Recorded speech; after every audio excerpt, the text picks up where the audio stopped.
I wanted to bring in Tracey. Coach Bilbrey, how you doing? Good, man. How are you? Good. Thanks for joining us today. Sorry, I kind of warned you before we got started. We like to talk here, and I know a lot of coaches do. So sorry that we didn't get to you so quickly, but I wanted to bring you in and thank you for joining us. And just like with Coach Phillip, thanks for being part of this community and posting stuff all over the Facebook page. I had a ton of fun watching your highlights, and I don't know, I learned a lot just watching it because I've never put 66 points up in a game. Remind everybody where you are and what level you coach. I coach 7th and 8th graders. I coach at Prescott South in Cookeville, Tennessee. We're on the interstate right between Knoxville and Nashville, so we're the only good-sized town in between the two. There you go. Awesome. And when you say 7th and 8th grade team, and I meant to ask you this as well, Phillip, I know Mike out there in Louisiana, they have a combined 7th and 8th grade team, and the 8th graders usually play unless you have some amazing 7th grader. Is that the same for you guys, where it's just one team and whoever wins, or do you have a separate teams? It's all the same team, and then we play a lot of in-county teams, so we'll have a game before our varsity game, usually a JV game, get those guys in. Last year, we didn't have many 8th graders, so we played almost exclusively 7th graders. So that's why you'll see when you watch this, our guys look really advanced. It's because they've been doing it for 2 years now. That's awesome. And that was my next question. How long? So last year was literally year one with air raid, or did you guys kind of start introducing it before that, or what's been that evolution? So there's a high school here called Upperman High School. That's where I went to high school. That's where my boys went. And they've always been a big-time spread team. That's who I've learned from. I think they still have the state record. A couple years ago, the quarterback had 70 touchdowns. So we use a lot of their screens and stuff, but all of our passing concepts now are air raid concepts. So we run Alberts, we run mesh, we run cross, and we run I don't know what the fourth one is. You'll see it on the tape, though. Corner? I think I saw some. Yeah, corner. We call it snag. Oh, yeah. It's funny. That's the one play, spot, corner, snag. Like I've heard 7 different people call it different things. Very cool, Coach. And yeah, I got juiced when I saw first of all the numbers you were putting up, but then I saw some negativity coming your way on Facebook, and I'm like, wait, what? Who could possibly? And I get it. High school coaches, it's been since forever that they're like, you youth coaches should just teach fundamentals. Don't worry about winning. Don't worry about competing. And that blows my mind. I don't know how you coach something and not be competitive and not try to make your kids the best version of themselves. I don't get it, but I'm here to show you the love, Coach, because that film was awesome. Yeah. Awesome. So something we do differently that a lot of schools don't do on our bubble screen, we send the X and the Z in to get the outside linebackers. And we do that because we want the corner to come up and try to make the play. And once he does that X and Z, he'll run in like he's blocking and take off on a go. And we smoke people with that all the time once they start trying to overplay the bubble. Yeah. And they see that coming. They feel like they got a clue. Okay, this is the play they're running. And then all of a sudden you snap it off. I love it. Wide open down the field. And so before we get to the film, which I'm dying to show everybody, I don't know, lessons learned, what works, what's been working well for you? And maybe it's a 2-year synopsis of what's been working well. But as you guys have started teaching air raid the last couple of years, and maybe it was a little bit because of high school teams, but what has been something that you found that works well with your team? So these coaches that are brand new to it can maybe jump to that next step in how to best teach this thing. So we've got a hard 10-play rule. We our base is always 10 plays. We don't go over that. And then week by week, we'll add 1 or 2 wrinkles. We just run our formations. We call 1, 2, and 3, and that's the receivers on the left side of the field. So we'll have, trips away, trips to, or the twins. And when we're in 22, the twins, all 4 of our concepts, we don't ever change it. We don't run it left or right. It's just mesh, and that's how we run it. When we go into trips, our H receiver always is the innermost receiver, so their routes are always the same. If it's 13, to the left or 31 to the right, they're all doing the same thing.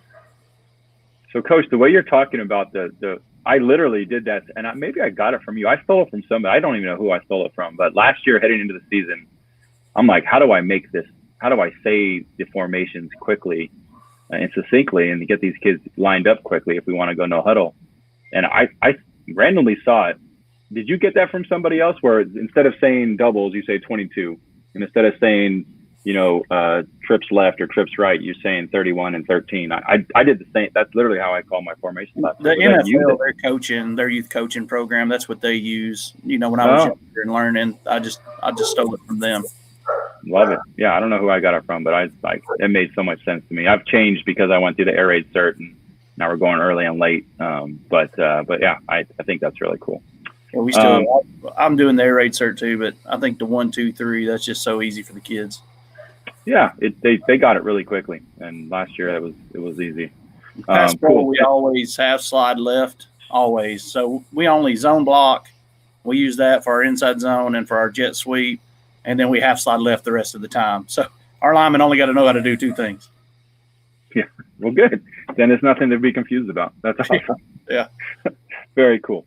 And then before we get to the film, anything that you wished you didn't teach a certain way when you were starting to implement air raid, or something that you're like, man, I did it this way and now I do it this way, so maybe I should have, just because you went through the fire and you're like, oh man, you find out things don't work great for every team, and it's not all cookie cutter. So anything like that you can drop for all these guys? We tried to do power and counter early on, and then we really focused on it this year because we were bad at it, and it just adds and eats up so much practice time, and we end up throwing the ball 80 to 90% of the time anyway, that we just dumped it. We just zone block or pass block. That's all we do, and it works great for us. And we do a little bit of screen blocking too. Cool. And so I meant to ask you when you were talking about your formations, and you just run out of 22, you 2x2, you just run, mesh, and it's always mesh I'm assuming to the right or whatever. So you're calling plays. Go ahead. No, I was just going to say, so your play calling, actually, you have the plays you call to the left when you're on the right hash. Is that how you do it? And then when I'm on the left hash, these are the plays and formations I'll run to the right. I mean, is it literally split like that? So, we just run it the way it is. So if we're running 22 mesh, it's 22 mesh no matter what hash we're on. We try to call it. We try to use the field to our advantage, but we don't have it built or set up to run along the hashes. But we do something we do that helps our kids is every week we do our first 10 plays, we script them. So we will work that script starting Monday, and they'll practice it through the week. And then the quarterback's got it on his wristband. So the first 10 plays, we don't even have to call. They all know them, and they run through them real quick. And usually by that time, we're up by 2 or 3 scores, so it gets real easy. Cool. Hey, Coach, I'm going to have you back on to talk about that, because I think everybody, to a man that's joined our little network, has always asked about how do you kind of set up your script and how do you put that together and those type of things. So maybe we'll spend some time, if you're open to it, at a future show, just kind of talking through that for people, because I'm struggling with that. I have it, and I change it every week, and it looks pretty and it looks great, and then I don't even use it, unfortunately, when I get in the battle. So I want to learn now. And when we set our plays up, if it's bubble left, well, we're going to do something on play 2 that's to the right side of the field. So we try to split. We've got 5 great athletes at our skill positions, and we try to make sure they all get 2 touches in those 10 plays. Love it. That's great. I mean, yeah, and that's the beauty of this offense, right? Like, we got the athletes. Let's throw it around. Let's have some fun. All right, Coach, that's awesome. Hey, let's see some of this film. I've been pumping this up all week with everybody on the channel. So you want to grab that screen and show us a little bit of what's been going on so far? And how many games have you guys been on? We've had 5, yeah. And I think our quarterback, he's over 20 touchdowns. He had 8 last game. Wow, 8 touchdowns. And yeah, let's just talk about those stats. I can't remember them exactly, but it was something absurd, like almost 400 yards passing, 8 touchdowns in one game. He was 23 of 31 for 396 yards and 8 touchdowns. Woo! Now that's playing football. All right, cool. Let's I'll let you go now. Show us what's up. Right. I'm just going to run through this highlight here. If you guys see something, you can ask me about it later. Okay. Cool. So we're in 22. I think this is mesh. Usually he takes the outs, but they blitz middle linebackers there. Run that back. It kind of skipped right when it got to the mesh point. There we go. Cool. Yeah, let's just let it run and we'll talk through it. So that spacing, is that your typical 22 or is it a little different for? Yeah, they come in tighter on mesh because the outside guys have outs. Yeah, we did that. We just changed that. I don't have a Top Gun quarterback this year, so we had to do that a little bit. Again, you took that out. Ooh, out. Yeah, that's a big boy throw right there. Number 11 is. They say he's going to be a pro baseball player. I mean, you could tell by the way he's running. He looks like a legit athlete.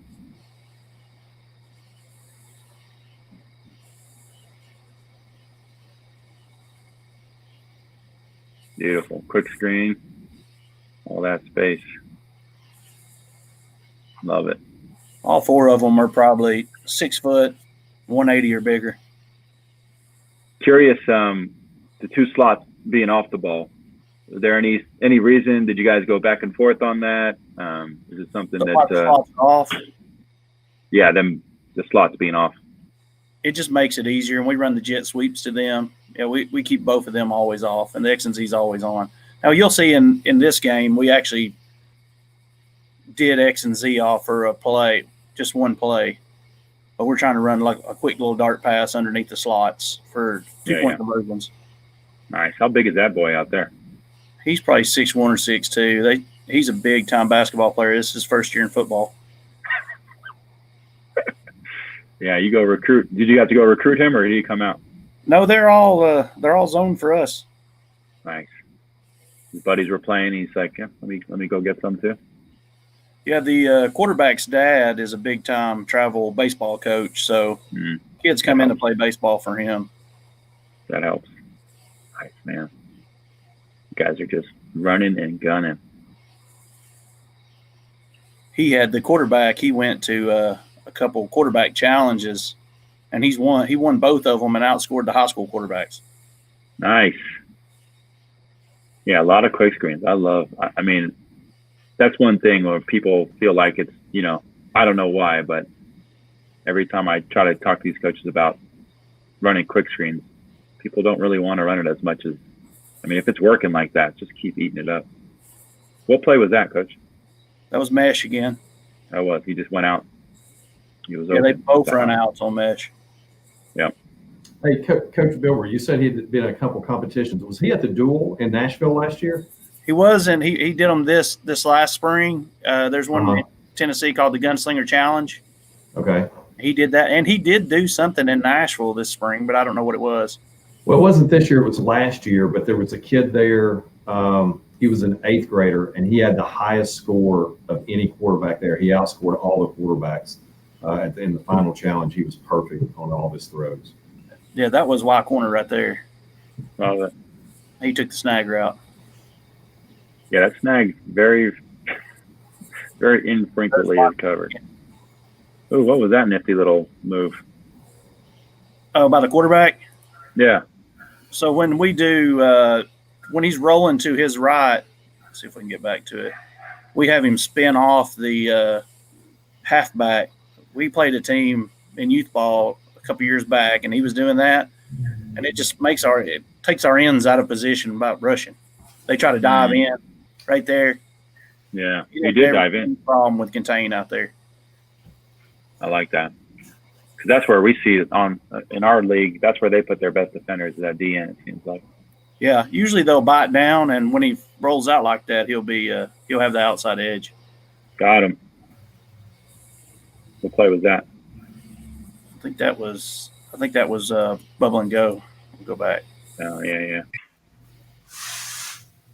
That's what I'm talking about. The corner probably hesitated looking at the bubble screen, and they let him run by. See how he's kind of stopped there for a second? Totally. Yeah, he's coming right at him, and he's like. They were actually both wide open. Awesome.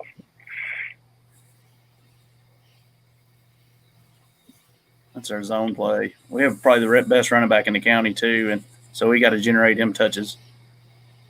I know that was funny about my team last year too. Our best player was our tailback, but I wanted to throw so bad. We had a great quarterback. Don't get me wrong.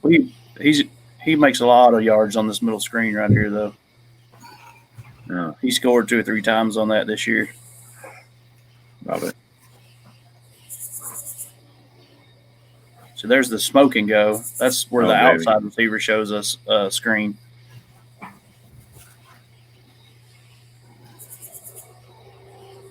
I think this is all verts. It's not a great throw, but it's like 4th or 3rd and 20, I think.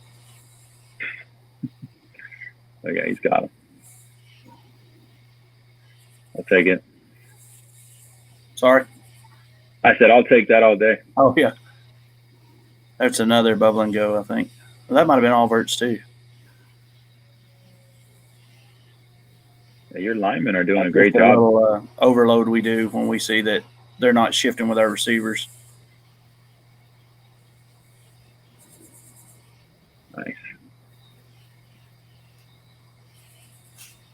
And that game you posted about last week, you said you had 50 in the first half? 52 at halftime, yeah.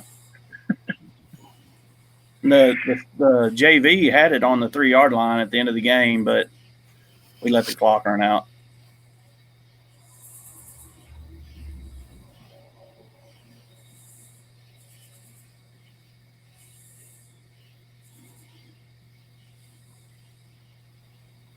Yeah, mesh again. That ball's coming out so quick. I love it. Just can't cover that. I don't know about that. He about allowed him to strip him.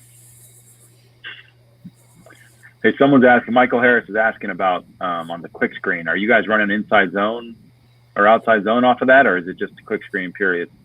Our blocking, we use our half slide. Half slide for the quick screen. Okay. We slide to the left because our center's right-handed, and it lets him get that non-snap hand on him a little bit faster. Yeah, that out, honestly, at this level, it's hard to defend that out. This team right here is one of the best teams in the state. That's a private school in Knoxville, Knox Catholic. They send a lot of their high school sends a lot of linemen up to big-time colleges. We was beating them, I think, 28-0 when we subbed out. And there's the middle screen again. Yeah, we got to get better at that. I was having a hard time. What's your coaching point for the running backs on that? Or what's their landmark? Where to kind of sit? My guys kept floating. Where the center's heels originally were. And we send both of our guards after the linebacker on their side and the center after the safety. Okay, so you're calling out exactly who they should be who they should be blocking, not just like space. I like that. There's no safety, though, double team the stronger linebacker. I think that was it again. What kind of fronts do you guys see out there where you guys are? We used to see a lot of 4-4s, but now we're seeing they're snagged. Oh, baby. 3-3s, and these last 2 games, we've seen a lot of 2 high safeties. Yeah. Awesome. The game before last, they had 3 linemen and 2 linebackers. Everybody else back in coverage. You're still eating them up with quick screens all day. Yeah, we actually it was all verts. Their safeties were so wide, the 2 inside guys killed them on all verts. Love it. They were trying to cover it with those 2 linebackers. Yeah, that's not going to work out.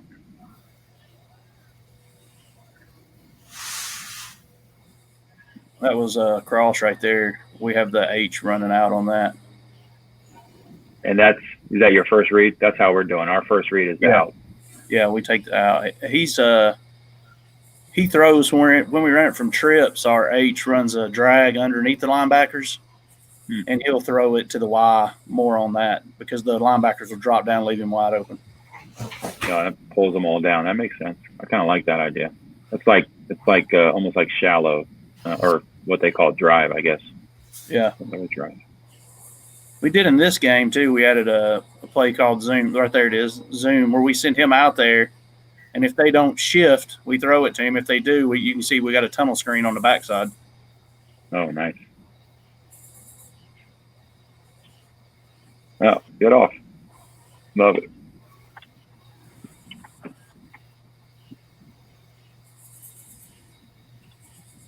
Yeah, Coach Ross talks about if we get up 32 points, It's running clock. That's the same with us. If you go up 28 points for us, it's running clock. And actually, this year was the first year I found out. Not only do they not let you keep your starters in, but we can't throw the ball. And I like got into an argument with the refs about it, and the other team, because I'm like, this is our offense. We have these backups that want to, they want to run our offense too. I mean, if they're not our starters, why do you guys, But it's a big thing. After the first drive, our twos are pretty good too. So we'll they know like the backup H comes in on the second drive, and the Z will come in on the third drive, and they're coming in regularly. So, when it gets time to sub, they've been playing the whole game too. There was Y cross, but he likes to take the Y. Yeah, and I figure that's where it's going to hit, right across the middle. Huh? You guys aren't going to let it go all the way to the. Yeah, there was another Y cross, but he took the post that time. We have our X and Z both run a post on that.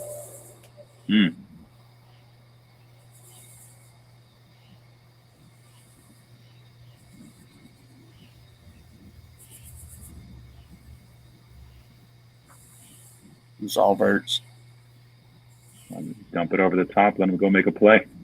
Yeah.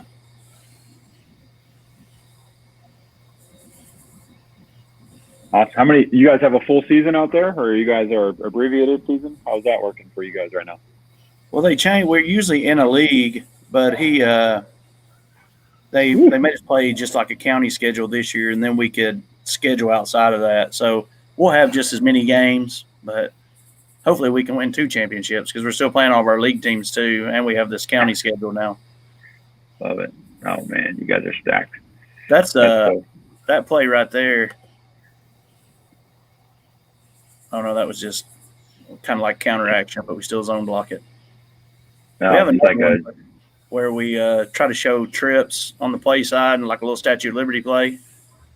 He fakes the bubble and hands it off behind him to that halfback. That's usually play for us too. Boom. Stealing. Love it.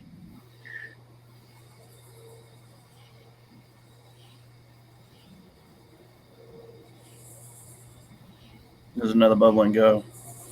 Oh, yeah. Too late.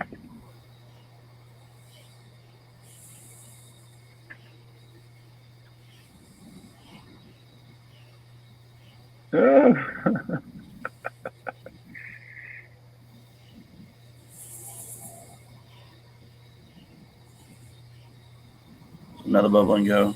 That's with our twos. Nice. That's a nice throw.